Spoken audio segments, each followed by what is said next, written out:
Hello guys, good morning and welcome back to our YouTube channel. So આજે શું કહેવાય કે હું જઈ રહી છું કેશોદ સાઈડ. અત્યારે પહેલાં હું તૈયાર થવા જઈશ અને પછી જવાનું છું કેશોદ સાઈડ, કારણ કે એક લુક ક્રિએટ કરવો છે મારે અને પાણીમાં કરવો છે. તો અહીંયા બી કરી શકે પણ આ વિઝિટર વધારે હોય, તો એવી જગ્યાએ જવું જ્યાં વિઝિટર ના હોય, તો એ હું કમ્ફર્ટેબલી એ લુકને કેરી કરી શકું અને ફોટોશૂટ થઈ શકે. સો આની પહેલાં બી તમે એક લુક જોયો હતો, એનો બી બ્લોગ તમે જોયો હશે. અને આ લુક આવા જ લુક હવે જેટલા બી ધીરે કરીને આ બધા લુક જે છે એસ્થેટિક છે કે વોટ એવર, જેની અંદર એક્ટ દેખાય છે, જેની અંદર એક્ટિંગ દેખાય છે, કે જે પેજની અંદર સારા લાગે એવા લુક હું કરવાની ટ્રાય કરીશ. કેમ કે નોર્મલ બધું બહુ થઈ ગયું, લિપસિંગ ને એવું બધું તો બહુ થઈ ગયું. હવે થોડુંક ડિફરન્ટ કરશું આપણે. સો યા પહેલાં હું જઈશ એઝ યુઝ્યુઅલ નેહાના પાર્લરે, અને હું બીજું કંઈક તમને બતાવતી હતી. મેં મંદિર ચેન્જ કરી દીધું છે, મંદિર અહીંયા રાખી દીધું છે. મને ખબર નથી કે મંદિરની દિશા ક્યાં રાખવાની હોય, બટ પાછળ બેકગ્રાઉન્ડમાં ક્યારેક એવા ક્લોથ પહેર્યા હોય ને કે વોટ એવર, તો ત્યાં છે ને અહીંયા હતું તો ત્યાં છે ને ખરાબ લાગતું હતું. તો આ બધું જે કલર થઈ ગયો છે, આ બધું જે પાણીની અસર છે, અહીંયા ઉપર મમ્મીની અહીંયા કેટલી બધી કાંકરીને સામાન પડ્યો છે જે કામનો હોય, તો એના લીધે પાણી નીચે ઉતરે જ ને આ બધું ખરાબ થયું ને. મેં વોલ સ્ટીકર લગાડ્યું તો એ બી કાઢવું પડ્યું કેમ કે એ ઉખડી ગયું હતું એના લીધે. તો અહીંયા હું આખું અલગ વોલ સ્ટીકર લગાડવાનું વિચારું છું, અને બધી વસ્તુ મેં ત્યાં રાખી દીધી, પર્સ વોટ એવર જેટલી બી. આ મેં કચ્છથી લીધો તો બહુ મસ્ત પર્સ, બુક્સ ને બધું ત્યાં રાખી દીધું છે ને આ અહીંયા ટ્રાન્સફર કરી લીધું. કેમ કે ક્યારેક એવા કપડાં પહેર્યા અને ફોટો ક્લિક કરતા હોય તો પાછળ એવું દેખાય બેકગ્રાઉન્ડમાં મંદિર, તો એ સારું ના લાગે મારા ખ્યાલથી. તો મને દિશાની ખબર નથી, પણ મેં જેટલી બી વસ્તુ હતી મારી બધી મેં અહીંયા ડેકોર કરી દીધી છે. સો ચલો, મેં આખો રૂમનો મેકઓવર આખો ચેન્જ કરી નાખ્યો છે, પણ હવે વોલ સ્ટીકર લગાડવાની વાર છે. તો વોલ સ્ટીકર હું વિચારું છું કેવા લગાડું, પણ તમારી પાસે કોઈ સજેશન હોય તો તમે બી કહેજો. તો ચલો ફટાફટ જઈએ આપણે પહેલાં પાર્લર, કેમ કે પછી હર વખતે લેટ થઈ જાય છે અને ટાઈમ જતો રહે છે. અને અમે અહીંથી નીકળશું 3 વાગે, તો મારે મેક્સિમમ 4 વાગે ત્યાં પહોંચવું પડે, કેમ કે તો પછી લાઇટ જતી રહી તો ફોટા આવે નહીં. તો તમને આવા બ્લોગ બી ગમે છે મને કમેન્ટ કરજો, કેમ કે એક લુક ક્રિએટ કરવામાં, એક ફોટો ક્લિક કરવામાં કેટલી મહેનત પડે છે. પહેલાં પ્રિપેરેશન કરવું પડે, કેવા લુક કરો, ફોટોગ્રાફર અરેન્જ કરો, ફોટો કેવી રીતે કઈ જગ્યાએ કયા લોકેશન ઉપર પાડશું, મેકઅપ, નાની વસ્તુઓ. લાઈક આપણે આની પહેલાં શૂટ કર્યું તો એમાં ગુલાબ હાથમાં પહેરવાના, નાના એસ્થેટિક બોક્સ ને આ જે બધી વસ્તુ પડી છે, તો આ બધી વસ્તુ બહુ કામ લાગે. તો યસ, પ્લીઝ સપોર્ટ કરજો. ઇન્સ્ટાગ્રામમાં જઈને જોજો, તમને ગમે ને, તમને જો ગમે તો જ તમે લાઈક કરજો, બીજું તો વધારે કંઈ નહીં કરે. અને ચલીએ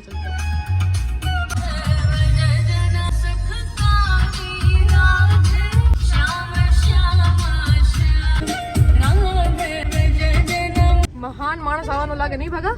હરેક ખૂણે સિક્યુરિટી પોલીસવાળા ઊભા છે. ફૂલ ચેકિંગ નથી, ફૂલ ના, હવે ધ્યાન રાખવાનું કામ એમ. સિક્યુરિટી કેટલી આજે હા પેટ્રોલિંગ. અત્યારે બપોરમાં 10-15 તો ગાડી મેં જોઈ લીધી છે, પાછી નીકળી. જુનાગઢમાં આમ ખબર નહીં હર મહિને કોઈક ને કોઈક આવતું જ હોય, એટલે એ બાને કાંઈ વાંધો નહીં આવે, એનો કોઈ વાંધો જ નથી. અમે તો શું કહેવાય એને, અમે તો ખુશ છીએ કે જુનાગઢ સાફ તો થાય બને.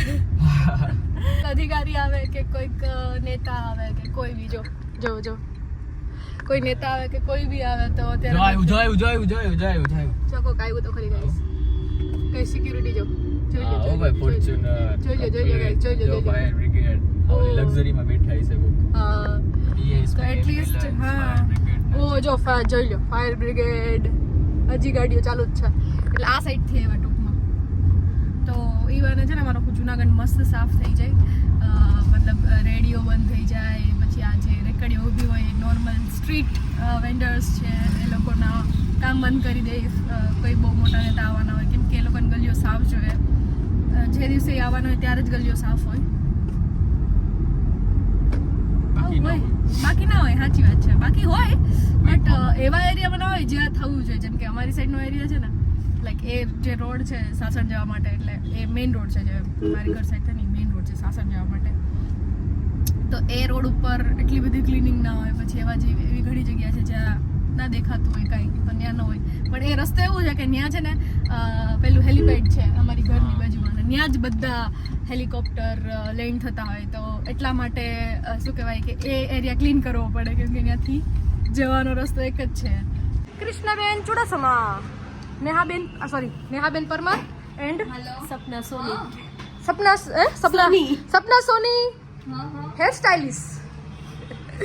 સો યા ગાઈસ પહોંચી ગઈ છું ફટાફટ. હવે લેટ ઓલરેડી છે તો ફટાફટ તૈયાર થાય એન્ડ ભાગીએ. એ મંગવાયા હે પાસ્તા ફ્રોમ ધીસ સામે લાપીનોસ છે તો હું કહેવાય એ ભાઈ ક્યાં હાલીને આવ્યા કા પણ તો એટલું બધું લેટ કરી નાખું. આમે નામે જે સામે નામે હોય ને બાજુમાં હોય એ જવું કરે. તો મારો મેકઅપ થઈ ગયો છે, હવે હેર ચાલે છે એન્ડ પછી હું લગાડે તું આઈલેસીસ.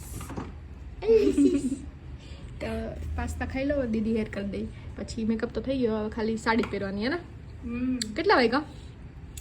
2:15 જેવું થયું. દીદી મારા વાળ બાળે હર મહિને नहीं सॉरी हर लुक इसको रिपेयर भी कर देना फिर. हाँ पाकू पाकू बेस्ट स्टाइलिस्ट શું નામ હે તમારું? સપના. નહીં આખું નામ બોલવાનું. Sapna Soni. Best hair stylist Sapna Soni, best makeup artist in Junagadh, the one and only no there Neha Parmar. Spot blouse બનાવ્યું છે. Wow we are so creative guys. હવે આની નીચે સાડીને પેલી રીતે પહેરશું એન્ડ યા આપણે ઓલમોસ્ટ રેડી છીએ ગાઈઝ. જો ગાઈઝ હું ને ભાર્ગવ આવી ગયા છે. હું બી જવાની મારી શૂટ તો મસ્ત મેં પાણીમાં બેસીને એમ એસ્થેટિક શૂટ કરવાને તો હું નોર્મલ ખાલી સિમ્પલ તૈયાર થઈ હું પછી અમે જઈએ પિંકુબેન પાસે આવ્યા અમે લેવા. પિંકુબેનને ભાર્ગવ ઘરે આવી ગયો હતો અને પછી અમે આવ્યા પાછા લેવા. હું રેડી થઈને હું તો સૂતી હતી ત્યારે. ભાર્ગવ ધોતી પહેરીને આવ્યો હોય સાઉથ ઇન્ડિયન.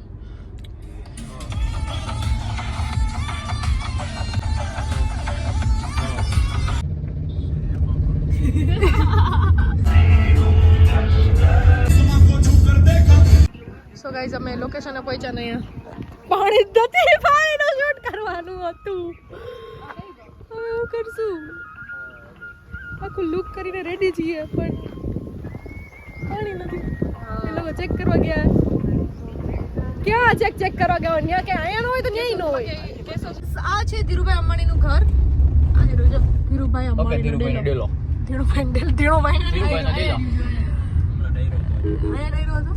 હા સો ગાઈઝ આ છે ચોરવાડ. અત્યારે અમે એ લોકેશન પર પાણી નહોતું એટલે અમે બાજુમાં આવ્યા. દરિયા આવી ગયો, નદીની જગ્યાએ દરિયા. પાણી જોઈએ હવે કંઈક તો કરશું. હવે ખબર નહીં શું કરશું પણ કંઈક તો કરશું. બિસ્લરીની બોટલ લઈ લે. આ દે એઆઈ નથી આવડતું, બાકી એઆઈ કરી દે ને તો થઈ જાય. તો ચોરવાડમાં આવ્યા છીએ પાછા. ચોરવાડની કહાની બી છે પણ એ મેં તમને કીધી નથી પણ નિરાતે કહીશ. અત્યારે અમે અહીંથી શું કહેવાય કે ડેલો છે એન્ડ યસ હવે અહીંથી સીધા જશું એટલે દરિયો આવશે ને દરિયાના પાછળના ભાગમાં યશજી કહે છે કે આપણે એના પાછળના ભાગમાં શૂટ કરશું, આગળ શૂટ નહીં કરીએ. તો જોઈએ હવે કેવું લોકેશન થાય. જે લુક કર્યો છે એનું શૂટ થઈ જવું જોઈએ ગમે એવું તો ગમે એવું. बहुत अच्छी जगह पे पहुंच गया है. दी एंड બહુ સારી જગ્યા ઉપર આપણે આવી ગયા છીએ પણ હવે આઈ રિયલી ડોન્ટ નો કે ફોટા પડે કે નહીં. જે વિડીયો મારે મેં જે કોન્સેપ્ટ વિચાર્યો હતો લાઈક શું કહે છોકરી આમ બાણ લઈને બાણને કાઢ લેજે આવતી હોય એન્ડ એ થાકી ગઈ હોય લાઈક રાણી દર્શાવો કે વોટ એવર યોદ્ધા દેખાડો. હવે આ પાણીમાં મને બીક તો લાગે. સ્મશાન છે અહીંયા. ચોરવાડનો દરિયો આ સાઈડ છે. આ સાઈડ અવાજ આવે છે તો એ શું કહેવાય કે બાળ લઈને ચાલીને આવતી હોય અને પછી થાકી ગઈ એટલે પાણીમાં આરામ કરવા માટે પડે ને પછી મને નહીં લાગતું અહીંયા થાય એ સીન. પછી જંગલ નથી અહીંયા. શું કરશું ખબર નહીં. મોડું થાય હાલ તો ચાલો જેવા પડે એવા. પાણી ના પડે તો પાણીના એટલીસ્ટ પાણી ના પડે તો ચાલશે. જે પાડવો છે કદાચ નહીં પડે. જે ફોટો આપણે પાડવો છે કદાચ જે વિડીયો બનાવવો છે 6 વાગી ગયા છે. લાઇટ બી જઈ રહી છે શાયદ નહીં પડે.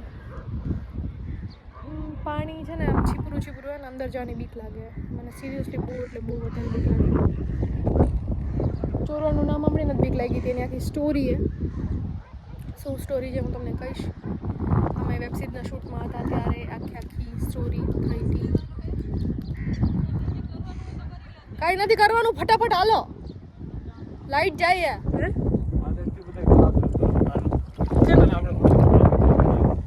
એમ કહું છું અહીંથી આપણે આમ કરશું ને વાંથી લેવું ને તો મને પાછળ સનસેટ મળશે.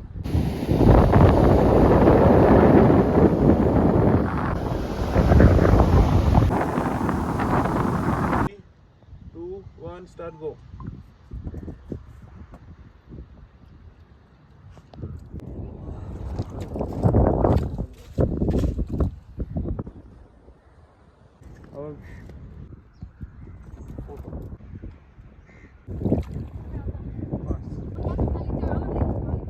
જોજે અહીંયા આમ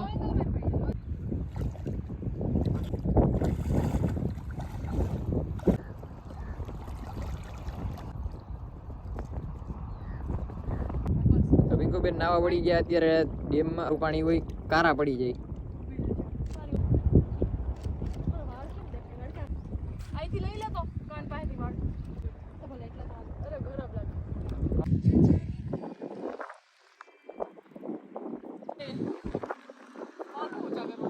આવી ગયા છે ટી પોસ્ટના. અત્યારે બાલીબેન ડબ્બો ખોલીને ખાઈએ કેમ કે મમ્મીએ ટિફિન ભરી દીધું પણ ખાવાનો ટાઈમ જ નહોતો મળે. લોકેશન બતાવવામાં ટાઈમ હોય કે નહીં. બાલી તો હજી એને ભાર્ગવનો શર્ટ પહેરી લીધો, મારું પેન્ટ પહેર્યું હતું એ પહેરી લીધું. મેં તો હજી ભીના કપડાં પહેર્યા કેમ કે નીચે આ પેન્ટ પહેરી એની પર જ મેં સાડી વીટવી હતી. આખી ભીની હું મને બહુ ઠંડી લાગે દેવામાં અત્યારે. મમ્મીએ બહુ મસ્ત બટેટાનું ને વટાણાનું શાક ને ભાત, આ હા હા હા હા એટલું મસ્ત ને ટી પોસ્ટે બેન અમે આ ખાઈએ. બહુ એટલે બહુ યમ્મી. ચલો ખા.